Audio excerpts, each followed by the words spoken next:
नमस्कार दोस्तों, स्वागत है आपका हमारे YouTube चैनल जरदारी क्लासेस में। दोस्तों, उत्तराखंड जीके के इस मैराथन कोर्स में हम यहाँ पे उत्तराखंड जिला सीरीज में आज चर्चा करेंगे बागेश्वर जनपद के बारे में। उत्तराखंड जिला सीरीज का आज ये 9वां लेक्चर है, यानी इससे पहले मैं आपको 8 जनपद कंप्लीट करा चुका हूँ और प्रत्येक जनपद के दोस्तों डिटेल्स में आपको एमसीक्यू भी मिल गए होंगे। तो आज हमारा बागेश्वर जनपद है। बागेश्वर जनपद के कौन कौन से टॉपिक आज हम कवर करेंगे?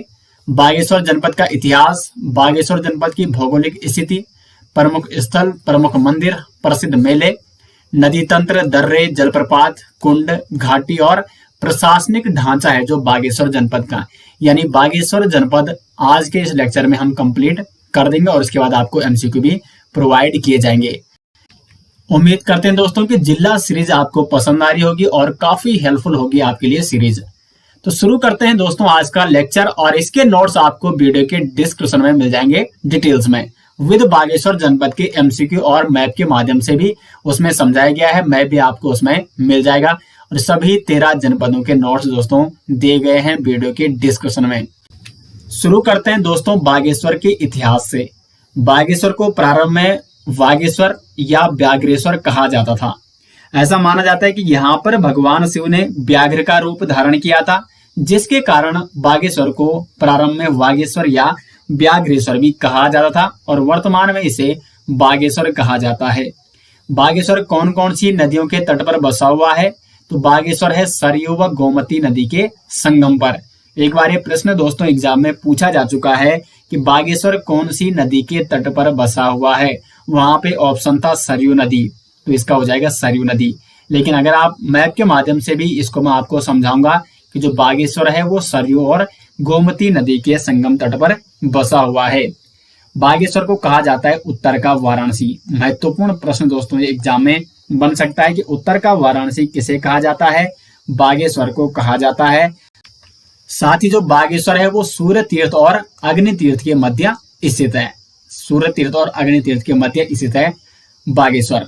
प्राचीन काल में जैसे आप सभी जानते हैं बैजनाथ नामक जो स्थान है, यहाँ पर कार्तिकेयपुर राजवंश की शासकों की राजधानी हुआ करती थी। बैजनाथ बागेश्वर में स्थित है बैजनाथ, और यहाँ पर यह राजधानी हुआ करती थी कार्तिकेयपुर राजवंश के शासकों की प्राचीन काल में। 14 जनवरी 1921 की बात है। बागेश्वर में सरयू नदी के तट पर उत्तरायणी मेले के अवसर पर कुली बेगार प्रथा का भी अंत हुआ था, और इस कुली बेगार प्रथा को अंत करने में जो महत्वपूर्ण भूमिका निभाई थी वो थे बद्रीदत्त पांडे, जिन्हें कुमाऊं केसरी के नाम से भी जाना जाता है। तो बागेश्वर में लगता है उत्तरायणी मेला सरयू नदी के तट पर, और यहाँ पे लगभग 40,000 प्रदर्शनकारियों ने कुली बेगार न देने का संकल्प लिया था, और इस प्रकार कुली बेगार प्रथा का अंत हुआ था। और ये कहां से अंत हुआ था? तो बागेश्वर से। बागेश्वर के उत्तरायणी मेले में यह शपथ ली गई थी 14 जनवरी 1921 को। कौन सी नदी के तट पर? तो सरयू नदी के तट पर।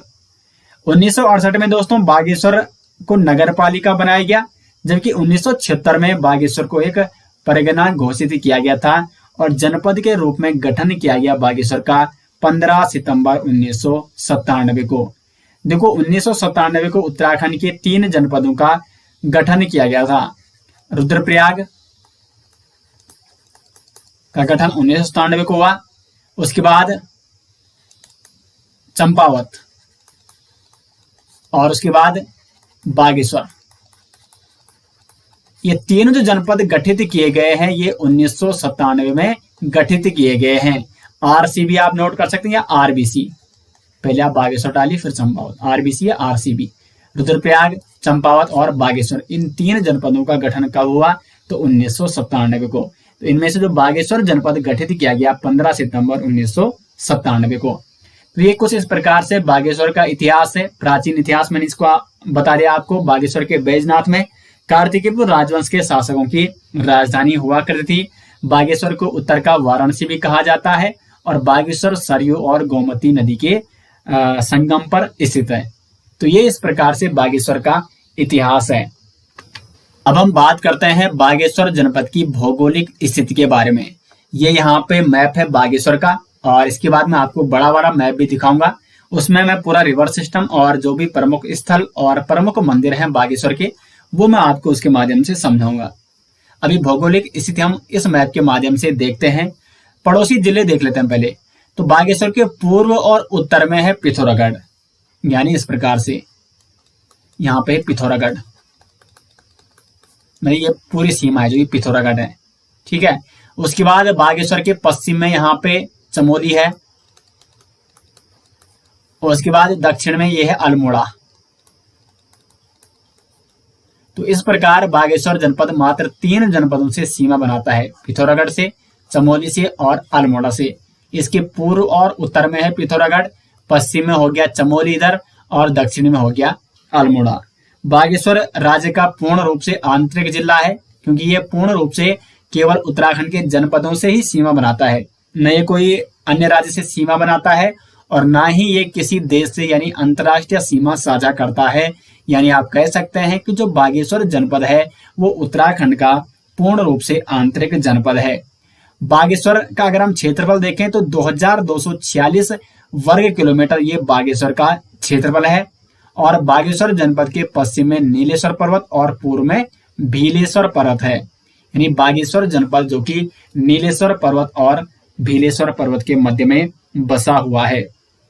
अब अगर इसके राष्ट्रीय राजमार्ग की बात करें तो एकमात्र राष्ट्रीय राजमार्ग NH 309A ये गुजरता है बागेश्वर से। अल्मोड़ा से ये राष्ट्रीय राजमार्ग आता है और फिर इस प्रकार से बागेश्वर होते हुए और गंगोलीहाट पिथौरागढ़ तक पहुंचता है।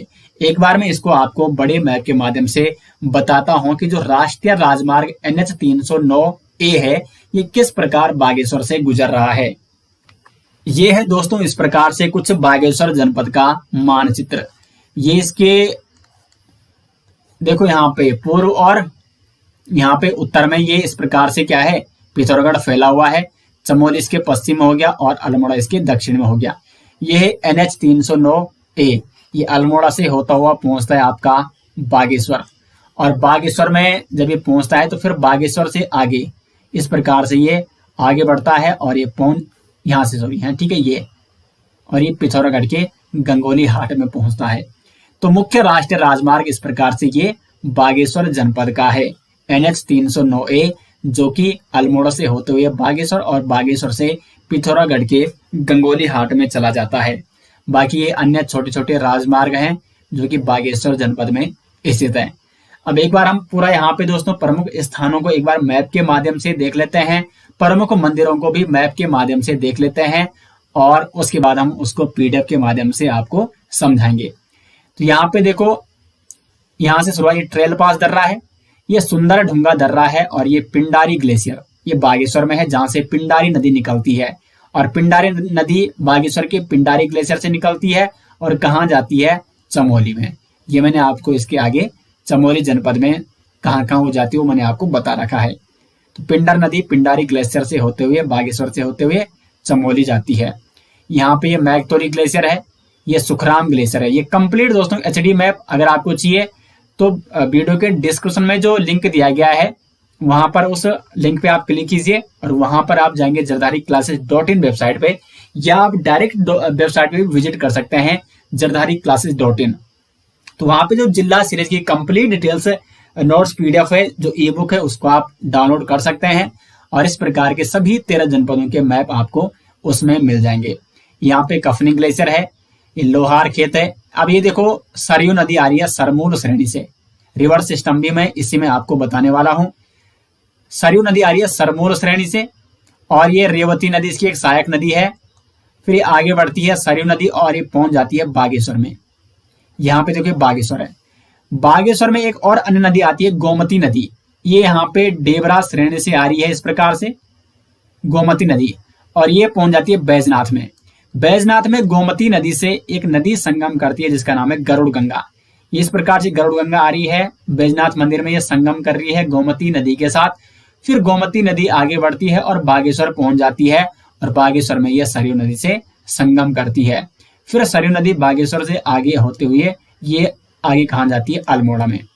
अल्मोड़ा में किस प्रकार कहाँ जाती है, किस नदी से संगम करती है, ये मैंने आपको अल्मोड़ा जनपद में बताऊंगा, या पिथौरागढ़ जनपद में भी मैंने बता चुका हूँ इसके बारे में। ठीक है दोस्तों, तो इस प्रकार से रिवर सिस्टम भी आप यहाँ पे देख सकते हैं। मंदिरों की बात करें तो यहाँ पे ये कोट भ्रामरी मंदिर है, यहाँ पे ये बैजनाथ मंदिर है। तो बैजनाथ मंदिर कौन सी नदी के तट पर स्थित है? तो वो है प्रमुख रूप से गोमती नदी, और गोमती और गरुड़ गंगा का यहाँ पे संगम होता है। अगर दोनों नदियां आ गए तब तो आपको दोनों करना है, लेकिन इनमें से अगर कोई भी नदी आ गई तो विशेष रूप से यहाँ पे देखो ये गोमती नदी आ सकती है, क्योंकि यही मुख्य नदी है।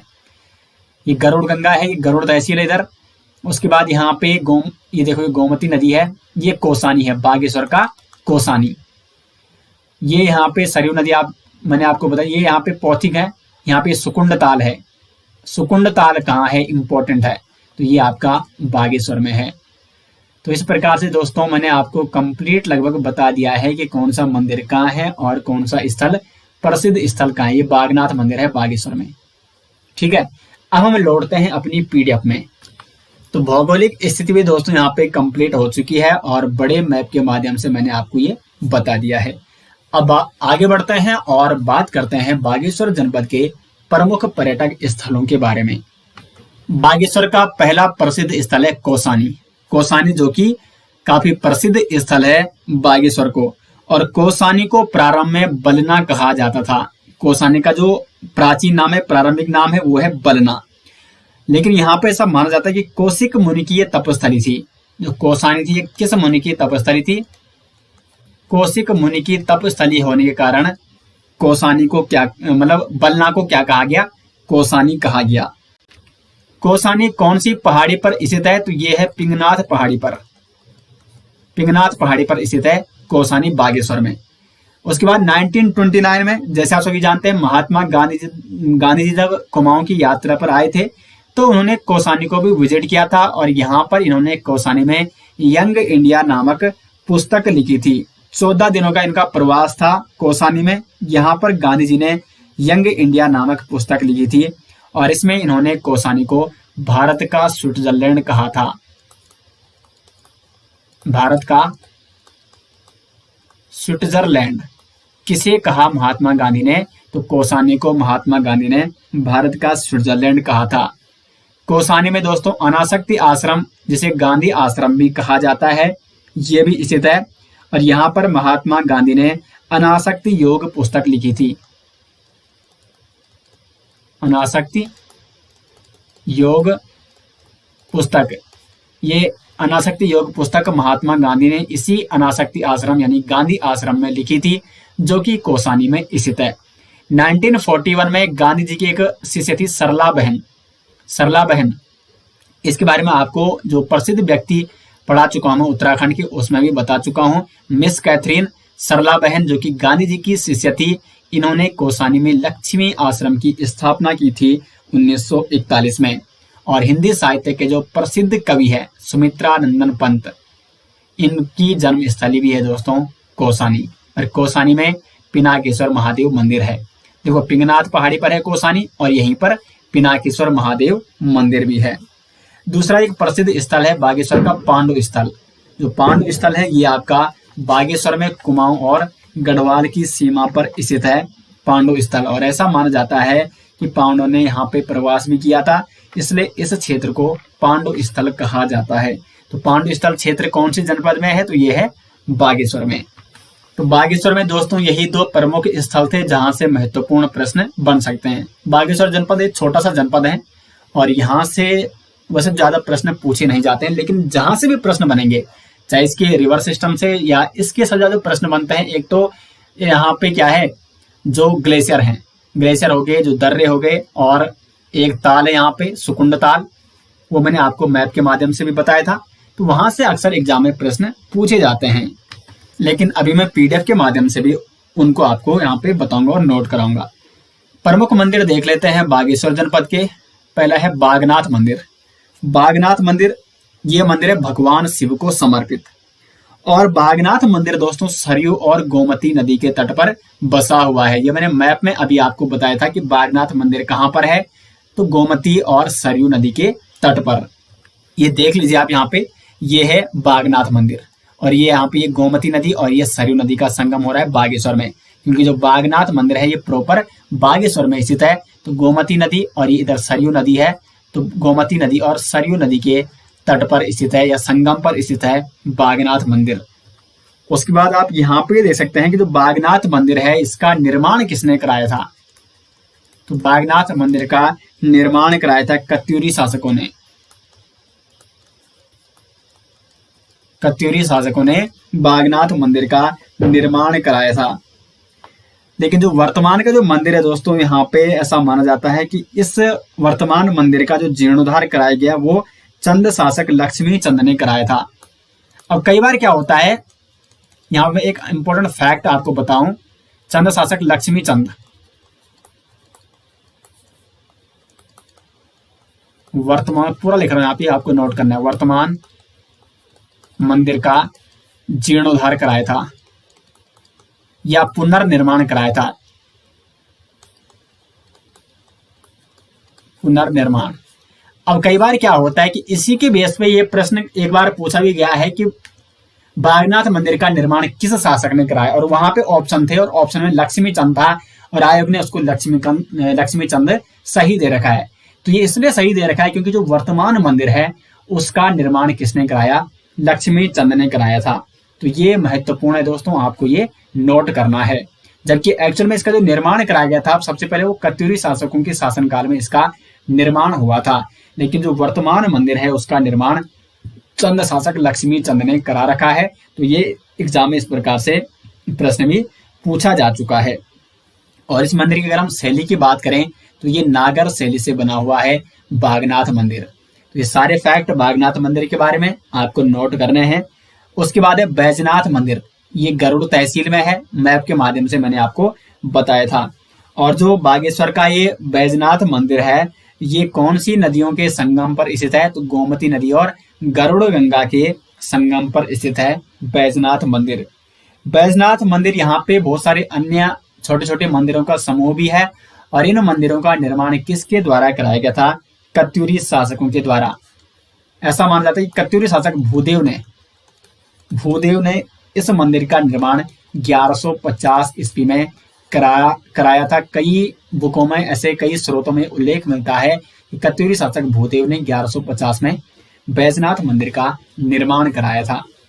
बैजनाथ मंदिर में जो कई, देखो मैंने आपको बताया कई इसमें छोटे छोटे मंदिरों के समूह है और इसमें जो मुख्य मंदिर है उसमें आदमकद पार्वती की पत्थर की बनी हुई मूर्ति भी रखी गई है। बैजनाथ मंदिर में आपको पार्वती की पत्थर की मूर्ति भी देखने को मिलेगी। आगे बढ़ते हैं, अब कुछ अन्य मंदिरों के बारे में चर्चा करते हैं। नेक्स्ट यहाँ पे कोट भ्रामरी मंदिर, ये भी बागेश्वर में स्थित है। बागेश्वर के बैजनाथ से लगभग 3-4 किलोमीटर आगे ये स्थित है। और इस मंदिर में जो भ्रामरी देवी है उनका मंदिर भी है, जबकि नंदा देवी का मंदिर भी इसके अंदर है, कोट भ्रामरी मंदिर के अंतर्गत। उसके बाद श्री हरो मंदिर, ये भी बागेश्वर में है। और चंडिका मंदिर, भद्रकाली मंदिर, ये दोनों मंदिर, ये दोनों अलग अलग मंदिर है, ठीक है। चंडिका मंदिर और भद्रकाली मंदिर ये भी बागेश्वर में है। बढ़ते हैं दोस्तों आगे, बात करते हैं बागेश्वर जनपद के प्रसिद्ध मेलों के बारे में। पहला प्रसिद्ध मेला है उत्तरायणी मेला, काफी प्रसिद्ध मेला है बागेश्वर का और ये आयोजित किया जाता है मकर संक्रांति में। बागेश्वर का उत्तरायणी मेला, ये मेला कौन सी नदी के संगम पर स्थित लगता है, तो ये जहां पर सरयू और गोमती नदी का संगम होता है बागेश्वर में, वहां पर आयोजित किया जाता है। लेकिन इसमें जो मुख्य नदी वो है सरयू नदी, क्योंकि सरयू और गोमती नदी में जो मुख्य नदी है बागेश्वर की वो सरयू नदी है। तो एग्जाम में अक्सर ऑप्शन में सरयू नदी ही पूछा जाएगा, लेकिन फिर भी आपको दोनों नदी आपको नोट करनी है। यह मेला बागेश्वर में सरयू और गोमती नदी के तट पर हर साल मकर संक्रांति को आयोजित किया जाता है। स्थानीय भाषा में दोस्तों इसे घुघुतिया मेला भी कहते हैं। घुघुतिया मेला कहाँ आयोजित किया जाता है, बागेश्वर में, या घुघुतिया मेला या उत्तरायणी मेला। इस मेले का ऐतिहासिक भी महत्व काफी है, क्योंकि 14 जनवरी 1921 को बद्रीदत्त पांडे जी के नेतृत्व में यहाँ पर कई क्रांतिकारियों ने, कई आंदोलनकारियों ने कुली बेगार प्रथा को समाप्त किया था। कुली बेगार न देने की यहाँ पे शपथ खाई थी 14 जनवरी 1921 को। और 1929 में एक और अन्य फैक्ट भी आपको नोट करना है, 1929 में गांधी जी ने यहाँ पर स्वराज भवन का शिलान्यास भी किया था। उत्तरायणी मेले में स्वराज भवन का शिलान्यास दूसरा जो मेला है कोट की माई का मेला, ये लगता है भ्रामरी मंदिर में। भ्रामरी मंदिर जो कि बागेश्वर में है, बैजनाथ से कुछ ही दूर आगे। तो भ्रामरी मंदिर में कोट की माई मेला लगता है। और तीसरा है पिनाथ मेला, ये बागेश्वर के कोसानी में लगता है। कोसानी में पिनाथ मेला, कोसानी का जो पिनाकेश्वर महादेव मंदिर है, पिनाकेश्वर महादेव मंदिर, तो यहां पर ये पिनाथ मेला लगता है कोसानी में। तो ये कुछ प्रसिद्ध मेले थे बागेश्वर जनपद के। अब आगे बात करेंगे रिवर सिस्टम। रिवर सिस्टम में शुरुआत में ही मैं आपको मैप के माध्यम से बता चुका हूं। तो देखो बागेश्वर जनपद की जो प्रमुख नदियां हैं उनमें से एक प्रमुख है कोसी नदी। ये कोसी नदी ये बागेश्वर के कोसानी से इसका उद्गम होता है। और कोसी नदी जो कि आगे बढ़ती है बागेश्वर से होती हुई अल्मोड़ा, नैनीताल और उधम सिंह नगर होते हुए सुल्तानपुर नामक स्थान पर ये राज्य से बाहर निकल जाती है। और उत्तर प्रदेश में ये संगम किससे करती है? रामगंगा से। यानी कोसानी जो नदी है या कोसी नदी है, किसकी सहायक नदी है? रामगंगा की सहायक नदी। लेकिन ये उत्तर प्रदेश में रामगंगा से संगम करती है। पुराणों में अगर हम कोसी नदी की बात करें तो इसको कोसिला व कोसिकी कहा गया है। कोसिला नदी या कोसिकी, कोसिकी नदी जिसे वर्तमान में कोसी नदी कहा जाता है। और कोसी नदी के बारे में एक इंपॉर्टेंट फैक्ट आपको नोट करना है, कुमाऊं का धान का कटोरा। कुमाऊं का धान का कटोरा किससे कहा जाता है? तो कोसी नदी घाटी को। कुमाऊं का धान का कटोरा कोसी नदी घाटी को कहा जाता है। महत्वपूर्ण प्रश्न दोस्तों एग्जाम में पूछा जा सकता है कि कुमाऊं का धान का कटोरा किसे कहा जाता है? कोसी नदी घाटी को। दूसरी नदी है पिंडर नदी। पिंडर नदी पिंडारी ग्लेशियर बागेश्वर से निकलती है और फिर बागेश्वर जनपद से होते हुए ये पहुंच जाती है चमोली। और चमोली के कर्णप्रयाग में ये अलकनंदा नदी से संगम करती है। तीसरी नदी है सरयू नदी। सरयू नदी का उद्गम बागेश्वर की सरमूल नामक स्थान से होता है और इसका संगम होता है काली कुमाऊं के पंचेश्वर नामक स्थान पर काली नदी से। तो जो सरयू नदी वो किसकी सहायक नदी है? काली नदी की सहायक नदी है। पंचेश्वर नामक स्थान पर यह काली नदी से संगम करती है, लेकिन इसका उद्गम होता है बागेश्वर के सरमूल नामक स्थान से। सरयू नदी की जो सहायक नदियां हैं गोमती नदी, ये बागेश्वर में सरयू नदी से मिल जाती है। जबकि गोमती नदी की एक सहायक नदी है गरुड़ गंगा, ये मिलती है बैजनाथ में गोमती से। तो सारी नदियां जितने भी बागेश्वर में बहती हैं, मुख्य नदियां कोसी नदी, पिंडर नदी, सरयू नदी, गोमती नदी और गरुड़ गंगा, ये मैंने आपको मैप के माध्यम से भी बता दिया है और इस प्रकार से पीडीएफ के माध्यम से आपको यहाँ पे नोट भी करा दिया है। ये देखो यहाँ पे, ठीक है। जो कोसी नदी वो इस प्रकार से यहाँ से निकलती है अल्मोड़ा होते हुए उधम सिंह, नैनीताल उधम सिंह नगर होते हुए और फिर वो यूपी पहुंच जाती है। लेकिन यहाँ पे देखो सरयू नदी सरमूल श्रेणी से आ रही है और बागेश्वर में ये गोमती नदी से संगम कर रही है और फिर ये आगे बढ़ेगी, ठीक है। तो इस प्रकार से ये रिवर सिस्टम है और ये पिंडारी ग्लेशियर से पिंडारी नदी आ रही है और ये चमोली में जाएगी कर्णप्रयाग में ये किसे संगम करेगी? अलकनंदा से। अब बढ़ते हैं दोस्तों आगे और बात करते हैं बागेश्वर जनपद के प्रमुख ग्लेशियर और प्रमुख कुंडों के बारे में। तो कौन कौन से प्रमुख ग्लेशियर है? Maiktoli glacier, Sunderdhunga glacier, Sukhram glacier, Kafni glacier और पिंडारी ग्लेशियर। ये राज्य का दूसरा सबसे बड़ा ग्लेशियर है।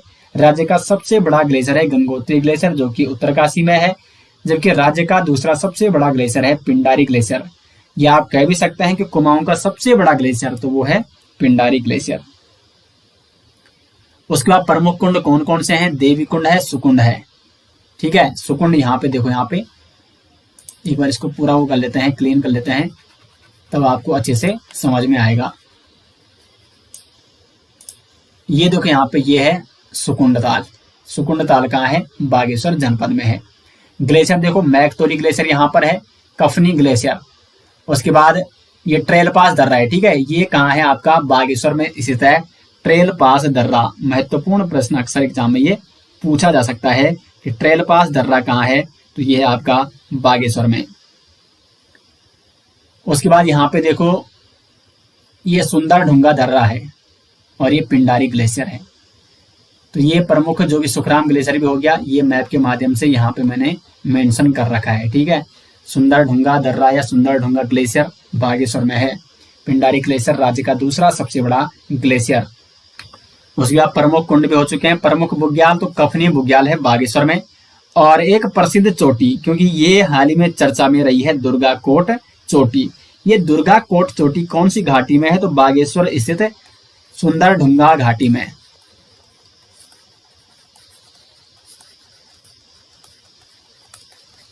सुंदर ढूंगा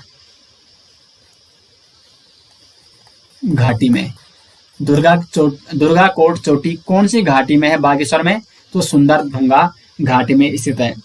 और हाल ही में दोस्तों कुमाऊं रेजिमेंट और नागा रेजिमेंट के पर्वतारोही दल के 30 सदस्यों ने बागेश्वर की जो सुंदर ढूंगा घाटी में ये दुर्गा कोट चोटी है, इसको फतेह किया था। तो इसलिए हाल ही में ये चर्चा में रही थी और ये महत्वपूर्ण प्रश्न यहाँ से पूछा जा सकता है, तो मैंने आपको यहाँ पे ये बता दिया है।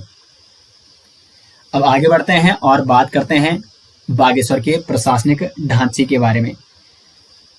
विधानसभा सीटें, 2 विधानसभा सीटें हैं बागेश्वर में, बागेश्वर विधानसभा सीट और कपकोट विधानसभा सीट। तो इनमें से जो बागेश्वर विधानसभा सीट है वो SC हेतु यानी अनुसूचित जाति हेतु आरक्षित है।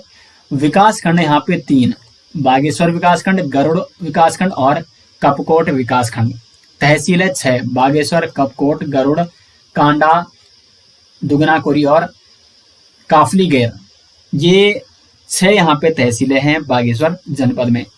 जनसंख्या की बात करें तो 2,59,898 ये इस प्रकार से जनसंख्या है बागेश्वर की 2011 की जनगणना के अनुसार।